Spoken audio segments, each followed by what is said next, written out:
Next.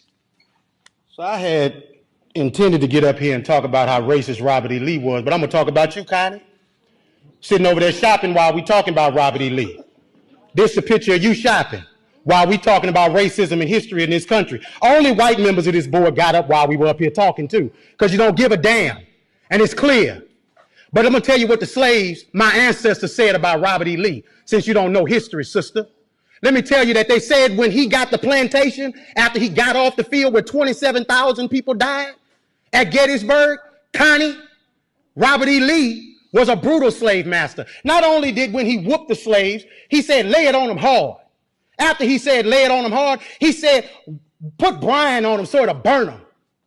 That's what Robert E. Lee did. And you set your arrogant self in here and sit on there shopping while the pain and the hurt of the people of this community is on display, because you don't give a damn and you should resign.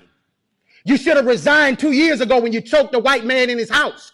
You should have resigned 2 weeks ago when you got on TV and said foolishness. And you should walk out of here and resign and never come back, because you are the example of racism in this community. You are horrible. Now to the rest of the board. You have an obligation to the people of this community, and 81% of them are black. And do you need a Klan rally outside, Mr. Goday, before you end it? Because holding it up means that you put that building in jeopardy. You do, sir. Because all over the country, they burning stuff down. And black folks in this city have stood with protesters. I ain't seen you elected officials out there with them, making sure that nothing goes south in Baton Rouge. It's been folks in this community who give a damn. Not just when it's comfortable, but every time. And 4 years ago, we came down here. Mr. Drake, they say you're a good man. Be a good man.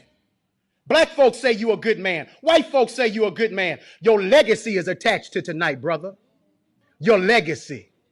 Now, let me say to the black members of the board, it's the most solidarity I've seen out of y'all in forever. Let's keep it that. Let's stand on this moving forward, because we don't need to apologize for Connie, Evelyn. She showed you who she was when she was sitting next to you while you were talking shopping. You don't need another example.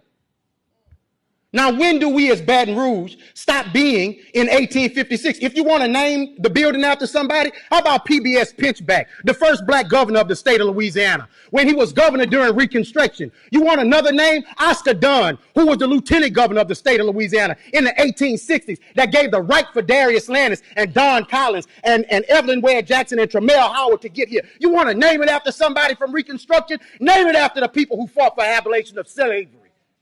If you want to name it after somebody, honor the right people, the people who are on the right side of history. But it's your ancestor that the school is named after. So you're holding on to your heritage. But we built this joint for free. And we've done begging you to do what's right. Thank you, sir. Next.